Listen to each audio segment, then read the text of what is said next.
आज की इस वीडियो में हम इंटेलिजेंस थ्योरी कवर करेंगे और इस थ्योरी का नाम है बुद्धि का समूह कारक सिद्धांत, जिसको इंग्लिश में कहा जाता है group factor theory of intelligence.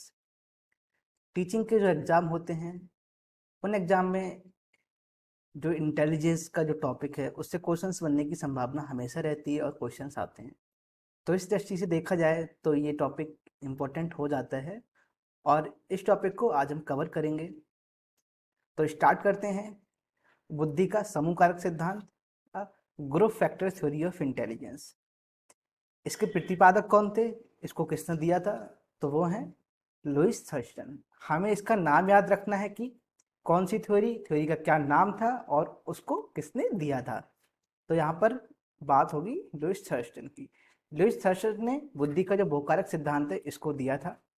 और कब दिया था? 1938 में। सन याद रखना, 1938 में लुईस थर्स्टन ने बुद्धि का समूह कारक सिद्धांत दिया था। अब एक सिद्धांत, इसके एक से ज्यादा नाम हो सकते हैं, तो यहाँ पर इसका दूसरा नाम क्या है? समूह तत्व सिद्धांत। ठीक है। नेक्स्ट है संघ सत्तात्मक सिद्धांत और इसका एक और नाम है प्राथमिक मानसिक योग्यता सिद्धांत। ये जो शब्द है प्राथमिक मानसिक योग्यता, ये तीन शब्द काफी इंपॉर्टेंट है इस थ्योरी में, क्योंकि ये जो पूरी थ्योरी है वो इन्हीं चीजों पर टिकी हुई है, जिसको प्राथमिक मानसिक योग्यता कहा जाता है। इन्होंने एक बुक लिखी जिसका नाम था PMA. PMA, PMA, P for primary, M for mental, A for abilities. ठीक है। Ability, primary mental ability, sorry ये एबिलिटीज होगा यहाँ पर। ठीक है। प्राइमरी मेंटल एबिलिटीज, प्राथमिक प्राइमरी मानसिक मेंटल योग्यता एबिलिटी। तो जो बुक का क्या नाम था? पीएमए। इसकी फुल फॉर्म क्या होगी? Primary mental ability. नेक्स्ट देखते हैं। कुछ ये पॉइंट हैं जिनको हमें याद रखना है कि बुद्धि का प्राथमिक मानसिक योग्यताओं का सिद्धांत है। इससे पहले जो सिद्धांत की बात की गई थी, चाहे वो स्पीयरमैन का सिद्धांत हो गया फिर बिने का सिद्धांत हो गया, उसमें बात की जाती थी, किसी ने कहा कि ये क्या है, परमाणु की तरह है बुद्धि, छोटे छोटे योग्यताओं से मिलकर बनी हुई है। ठीक है। किसी ने कहा कि ये एक ही चीज होती है बुद्धि, इसके फैक्टर नहीं किए जा सकते। बट इन्होंने कहा था थर्स्टन ने कि बुद्धि का जो जो बुद्धि है वो प्राथमिक मानसिक योग्यताओं का क्या है? ग्रुप होता है। मतलब अब प्राथमिक मानसिक योग्यताएं क्या है इसको हम आगे पढ़ेंगे। उन्होंने कहा कि अकेला कारक समस्या समाधान नहीं कर सकता। अकेला कारक समस्या समाधान नहीं कर सकता, इसका क्या मतलब हुआ? अकेला कारक समस्या समाधान नहीं कर सकता, अब इसका क्या मतलब हुआ? तो देखते हैं। जैसे कि सपोज करो ये क्या है, ये, इसको अगर हम बुद्धि मान लें, ठीक है, इसको अगर हम बुद्धि मान लें तो जैसे अगर ये एक बुद्धि है और ये एक, और इसमें क्या है, इसमें कई सारे कारक हैं छोटे छोटे, जैसे कि एक कारक ये हो गया, दो, तीन, चार, पाँच, छ, सात। ठीक है। ये हमने सात कारक मान लिए। अब क्या ये कारक, कोई एक कारक मिलकर किसी समस्या का समाधान कर सकता है? उन्होंने कहा कि ऐसा नहीं है कि कोई एक कारक किसी समस्या का समाधान कर पाए। अब ऐसा कैसे पॉसिबल है कि कोई एक कारक समस्या का समाधान नहीं कर सकता? तो इसको हम ऐसे समझेंगे, सपोज जैसे कि एक क्या है, किसी में वर्बल एबिलिटीज ज्यादा हैं। ठीक है। वर्बल एबिलिटीज क्या मतलब? तो अगर किसी के अंदर वर्बल एबिलिटीज हैं, ठीक है, तो क्या वो उस चीज से, अगर आप उससे कहें कि आपको 10 पेज का एक निबंध लिखना है या फिर 10 पेज की एक स्टोरी लिखनी है, तब क्या करेगा? अगर केवल वर्बल उसमें इंटेलिजेंस ज्यादा है और आप उससे बात कर रहे हो कि वो 10 पेज का आपको एक निबंध लिखना है, तो जो 10 है वो क्या हो गया? 10 तो एक गणितीय संक्रिया से संबंधित हो गया। उसको पता होना चाहिए कि 10 क्या होता है, 10 पेज कैसे होते हैं, पेज कैसे होते हैं। अगर पेज की बात करोगे तो स्पेशल रीजनिंग आ जाएगी, वो सॉरी स्पेशल इंटेलिजेंस आ जाएगा। स्पेशल का मतलब स्थानीय, कि पेज कितना बड़ा होता है, पेज में किस प्रकार से आउटलाइन की जाती है, कहाँ से स्टार्ट किया जाता है, ठीक है, मार्जिन क्या छोड़ना पड़ता है। तो यहाँ पर बात केवल लिखने की हो रही है, उसको हमें पता है कि वर्बल इंटेलिजेंस ज़्यादा है उसमें, लेकिन एक जो आपने समस्या दे दी उसे कि आपको 10 पेज का निबंध लिखना है, तो केवल इतनी सी समस्या को सॉल्व करने के लिए उसको पता होना चाहिए 10 क्या होता है, पेज क्या होते हैं, लिखा कैसे जाता है। ठीक है, तो इसका मतलब हो गया कि कोई एक कारक समस्या का समाधान नहीं कर सकता। एक कारक समस्या, अकेला कारक समस्या समाधान नहीं कर सकता। तो ये तो हो गई बात, ठीक है।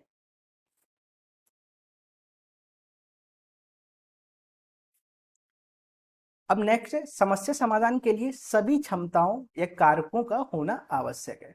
सभी क्षमताओं से क्या मतलब है?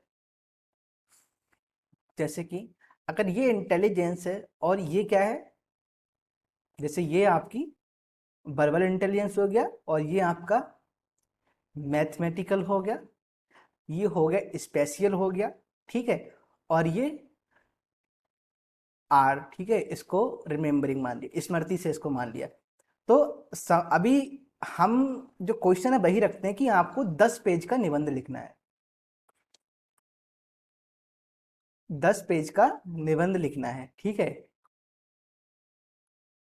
तो 10 का मतलब क्या है कि उसको पता है कि 10 क्या होता है, मतलब यहाँ पर कहीं हद तक बिल्कुल अगर छोटे लेवल की ही बात करें तो जो मैथमेटिकल यहाँ पर जो मैथ का यहाँ पे जो कॉन्सेप्ट है, ठीक है, वो यहाँ पर आ जाता है। तो इसका क्या मतलब है, इसका भी योगदान रहेगा इसमें कि उसे पता है 10 क्या होता है।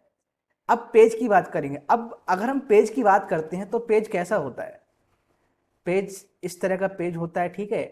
अब पेज के प्रकार होते हैं, A4 अलग होता है, ठीक है, लेटर पेज अलग होता है।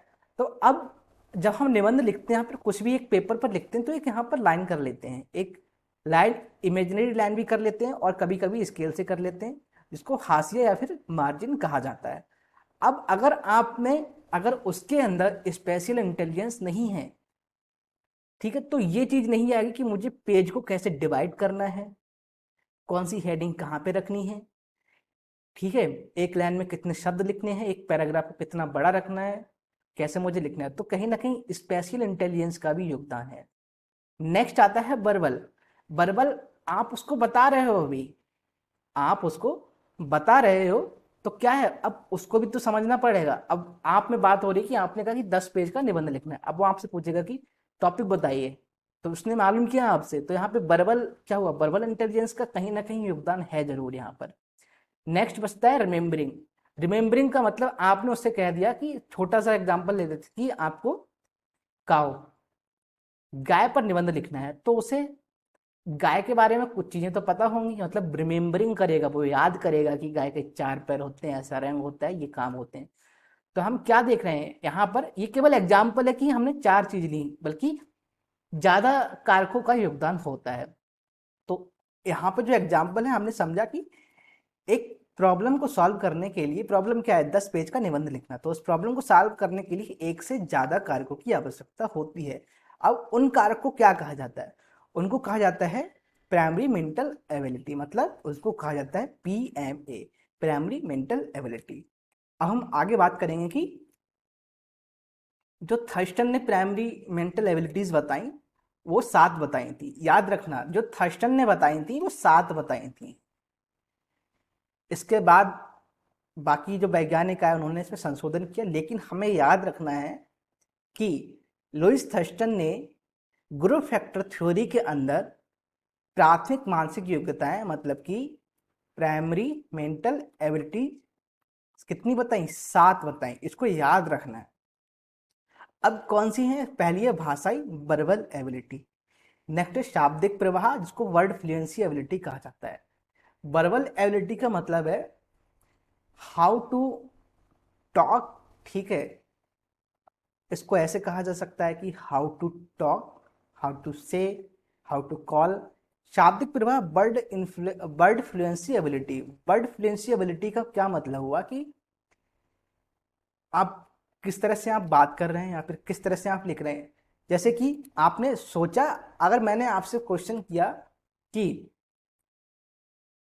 एक गाय के कितने सींग होते हैं, तब आपने सोचा और आंसर दिया। आपने किसी बच्चे से पूछा तो कुछ बच्चे कहेंगे कि गाय के 2 सींग होते हैं, कुछ कहेंगे कि गाय के सींग नहीं होते हैं, कुछ ये कहेंगे, कुछ ऐसे कहेंगे, सोचेंगे कि गाय गाय गाय के सींग सींग तो हाँ, गाय के 2 सींग होते हैं, कुछ लोग ऐसे कहेंगे, बच्चे ऐसे कहेंगे। तो यहाँ पर क्या हो रहा है, यहाँ पर वर्ड फ्लुएंसी की एबिलिटी यहाँ पर काम कर रही है कि आपने कितनी जल्दी चीज को सोचा और कितनी जल्दी से जो वर्ड है उनको अरेंज किया, असेंबल किया और सामने रख दिया। ये हो गया। नेक्स्ट है आंकिक, न्यूमेरिकल, जिसको अभी हम मैथमेटिकल की जैसे बात कर रहे थे, उसको उन्होंने नाम दिया आंकिक या न्यूमेरिकल एबिलिटी। न्यूमेरिकल एबिलिटी का क्या मतलब है? सिंपल, बहुत ही छोटा एग्जांपल है। अभी हमने बात की थी कि 10 पेज का निबंध, 10 क्या है यहाँ पर आपको पता तो होना चाहिए, 10 कितना होता है, आपको नंबर्स पता होना चाहिए, ठीक है। तो ये चीज हो जाएगी। स्थानिक, स्पेशल एबिलिटी, स्पेशल एबिलिटी को बहुत ही अच्छे से समझेंगे, बहुत ही सिंपल से। जैसे कि आपने किसी से पूछा कि मुझे बताओ यहाँ पर सबसे अच्छे समोसे कौन बेचता है। अब आपको बताया उसने कि आप सीधे जाएंगे, आप राइट मोड़ेंगे, एक चौराहा आएगा, उसके आप पूरब में चले जाएंगे और उसके राइट साइड में एक दुकान है समोसे वाले की जो बहुत अच्छे समोसे बेचता है। तो यहाँ पर क्या है, स्पेशल एबिलिटी, स्पेशल इंटेलिजेंस कैसे काम आ रहा है यहाँ पर। देखिए, रास्ता बताने का काम, रास्ता याद रखने का काम और जो एड्रेस याद रखने का सभी के अंदर सेम नहीं होता है। कुछ लोग एक बार अगर रास्ता देख लें तो कभी नहीं भूलते हैं, कुछ लोग बार बार जाने के बाद भी उनको रास्ता याद नहीं रहता है। तो वो कारक क्या है, वो कारक है स्पेशल एबिलिटी, ठीक है। नेक्स्ट है स्मृति, मेमोरी एबिलिटी, जिसको कहा जाता है कि एबिलिटी टू रिमेम्बर, मतलब कि याद करने की या फिर याद रखना जिसको कहा जाता है। अब आपसे पूछा गया यहाँ पर कि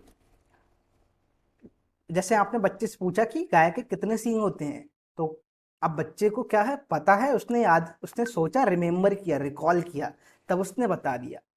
अगर आपने किसी से पता पूछा, उसको पता पता तो होना चाहिए, जो एड्रेस है वो उसको पता होना चाहिए, याद होना चाहिए, तभी तो वो बता पाएगा।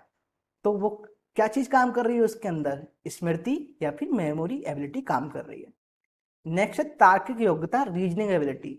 रीजनिंग एबिलिटी को हम ऐसे समझ सकते हैं कि जब कोई प्रॉब्लम आती है तो हमें एक प्रॉब्लम का सोल्यूशन फाइंड करना होता है। अगर आपके पास 2 सोल्यूशन है तो आप किस सोल्यूशन की तरफ जाएंगे, जिसको रीजनिंग कहा जा सकता है। नेक्स्ट है प्रत्यक्षीकरण, perceptual ability.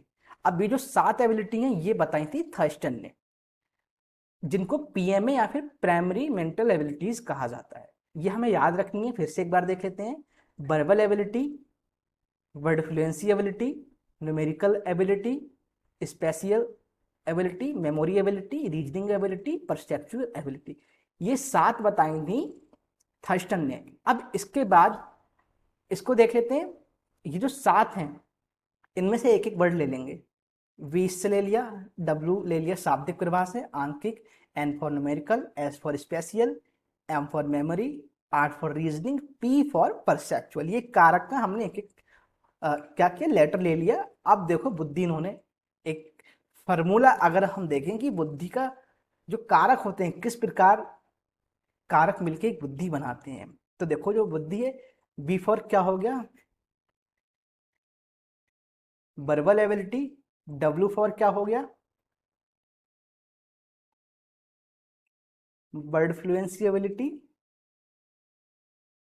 N for numerical ability, plus S for spatial ability, M for memory ability, R for reasoning ability, next P for perceptual ability. ठीक है, देखते काउंट करते हैं, 1 2 3 4 5 6 7। तो ये फॉर्मूला है, ये टफ फॉर्मूला नहीं है, बड़ा आसान है, आपको बस ये पता होना चाहिए और ये केवल प्लस करना है, इसमें कुछ भी टफ नहीं। नेक्स्ट हमने क्या कहा था कि थर्स्टन ने बताया था कि 7 प्राइमरी मेंटल एबिलिटीज होती हैं, लेकिन इसके बाद एक कैली महोदय है, कैली ने थोड़ा सा अपडेट किया, उन्होंने कहा कि जो 7 मेंटल एबिलिटी बताई हैं थर्स्टन ने, वो 7 ना होकर 9 हैं। अब ऐसा क्यों है? देखिए, जब रिसर्च होती है, किसी टॉपिक पर रिसर्च होती है, या तो उसमें ऐड किया जाता है कुछ या घटाया जाता है। तो उन्होंने क्या, और जो आगे जो रिसर्च होती जाती है वो रिफाइन होती चली जाती है। तो थर्स्टन ने 1938 में बताया था कि 7 एबिलिटीज होती हैं। उसके बाद कैली आए, कैली ने बताया, कैली इनके बाद आए, ठीक है। तो उन्होंने बताया कि जो प्राइमरी मेंटल एबिलिटीज होती हैं वो 9 होती हैं। अब देखते हैं, हम सब एक बार देख लेते हैं। भाषाई, या जिसको मौखिक एबिलिटी कहा जाता है, शाब्दिक प्रवाह, आंकिक, स्थानिक, स्मृति, प्रत्यक्षीकरण, ठीक है, यहां तक तो सेम था। अब जो रीजनिंग वाली एबिलिटी थी, यहाँ पर रीजनिंग एबिलिटी हटा के इन्होंने क्या कहा कर दिया, आज्ञानात्मक तर्कड़ा जो रीजनिंग है इसको भी 2 पार्ट्स में डिवाइड कर दिया। एक इंडक्टिव रीजनिंग कर दिया जिसको आज्ञानात्मक तर्कड़ा कहा जाता है, ठीक है, और निग्नात्मक तर्कड़ा जिसको डिडक्टिव रीजनिंग कहा जाता है, ठीक है, और समस्या समाधान, प्रॉब्लम सॉल्विंग। तो ये जो 3 है, जो रीजनिंग वाली थी, रीजनिंग एबिलिटी थी जो, ठीक है, ये देखिए, ये जो एबिलिटी है तार्किक एकता, इसको उन्होंने 2 पार्ट कर दिए यहाँ पर, आज्ञानात्मक और निग्नात्मक, उनको अलग अलग कर दिया, और समस्या समाधान इसको और ऐड कर दिया। तो ये तो हो गई group factor theory of intelligence. इसको आप एक बार देखिए, और ये टफ थ्योरी नहीं है। जितनी भी इंटेलिजेंस की थ्योरी हैं, हमें याद क्या रखना है कि थ्योरी का नाम क्या है, और किसने इस थ्योरी को दिया, और क्या मेन कॉन्सेप्ट है इस थ्योरी का। ग्रुप फैक्टर थ्योरी का जो मेन कॉन्सेप्ट है वो है पीएमए, प्राइमरी मेंटल एबिलिटीज। और एक लाइन याद रखना ग्रुप फैक्टर थ्योरी में कि कई कारक मिलकर क्या बनाते हैं, इंटेलिजेंस का निर्माण करते हैं, बुद्धि का निर्माण करते हैं। इसको दूसरे शब्दों में ऐसे कहा जा सकता है कि कोई एक कारक समस्या समाधान नहीं कर सकता है, मतलब कि एक से ज्यादा कारक लगेंगे ही लगेंगे किसी समस्या का समाधान करने।